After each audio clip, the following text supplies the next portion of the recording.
नेपाल में जो पिछले कुछ हफ्तों में हुआ है उसने पूरे एशिया को हिला दिया है।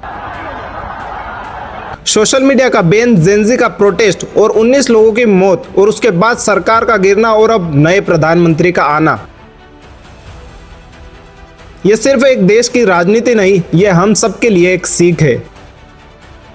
आइए जानते हैं इससे नेपाल पर क्या असर होगा और इंडिया के लिए इसमें क्या वार्निंग है और हमें इससे क्या सीखना चाहिए।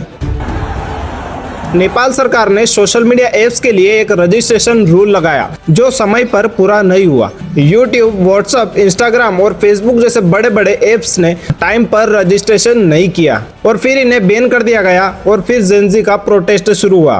प्रोटेस्ट हिंसक हो गया और उसमें 19 लोगों की जान चली गई और कई लोग घायल हो गए। उसके बाद प्रोटेस्ट और बढ़ गया और उसके दबाव में सरकार गिर गई और अब इंटर्म पीएम सुशीला कर्की को चुना गया। अब नेपाल की ग्रोथ में इसका क्या असर होगा? नेपाल में सरकार की इनस्टेबिलिटी सबसे बड़ी समस्या है। बार बार सरकार बदलने से लॉन्ग टर्म प्लान पूरा नहीं होता है और नेपाल की जीडीपी अभी सिर्फ 40 से 50 बिलियन है और इसकी ग्रोथ भी बहुत स्लो है और नेपाल टूरिज्म, रेमिटेंस और एग्रीकल्चर पर पूरा डिपेंड है और अगर प्रोटेस्ट होगा और इनस्टेबिलिटी रहेगी तो टूरिज्म भी हिट होगा। लेकिन इसकी पॉजिटिव साइड ये है कि एक नए नेतृत्व में करप्शन को कम किया जा सकेगा और ट्रांसपेरेंसी को बढ़ाया जा सकेगा। तो ये तो साफ है कि स्टेबिलिटी और साफ गवर्नेंस की वजह से ही कोई देश सस्टेनेबल ग्रोथ कर सकता है। अब बात करते हैं क्या इंडिया में भी ऐसा हो सकता है। तो इंडिया की इकोनॉमी डाइवर्सिफाइड है। आईटी, मैन्युफैक्चरिंग, स्टार्टअप्स और एग्रीकल्चर सब सेक्टर में बैलेंस है और यहाँ नेपाल की तरह एक ही सेक्टर में डिपेंडेंसी कम है और डेमोक्रेसी और पॉपुलेशन यहाँ की बहुत बड़ी है। इसलिए नेपाल जैसा सीधा कोलैप्स होना यहाँ बहुत ही मुश्किल है। लेकिन अगर यहाँ पे अनएम्प्लॉयमेंट, करप्शन खत्म नहीं हुआ तो यहाँ भी युवा आवाज उठा सकते हैं। बस फर्क इतना होगा कि इंडिया में ये प्रोटेस्ट बहुत बड़े लेवल पर होगा और सरकार को इसका तुरंत जवाब देना होगा। अभी कुछ महीने पहले भी ऐसे कई प्रोटेस्ट हो चुके हैं इंडिया में। तो यूथ की पावर को हल्के में लेना सरकार की सबसे बड़ी गलती हो सकती है।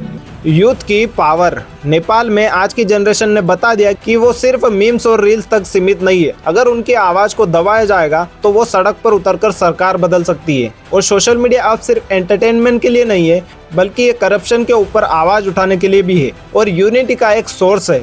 और सरकार को अब समझना चाहिए कि टेक्नोलॉजी से यूथ की पावर और बढ़ गई है। इसलिए चाहे आज की पॉलिटिक्स में नेताओं के पास पावर और पैसा है, लेकिन अगर आज के एजुकेटेड और कनेक्टेड यूथ चाहे तो कुछ भी कर सकते हैं। नेपाल की ये कहानी सिर्फ कहानी नहीं है बल्कि हम सब के लिए एक चेतावनी है कि अगर सरकारें सोच समझकर फैसले नहीं लेगी और इनइक्वालिटी, अनएम्प्लॉयमेंट और करप्शन को नहीं रोकेगी तो जनता अपनी आवाज उठाएगी और सरकार को भी पलट सकती है। और याद रखना, टेक्नोलॉजी को बंद किया जा सकता है लेकिन लोगों की आवाज को नहीं।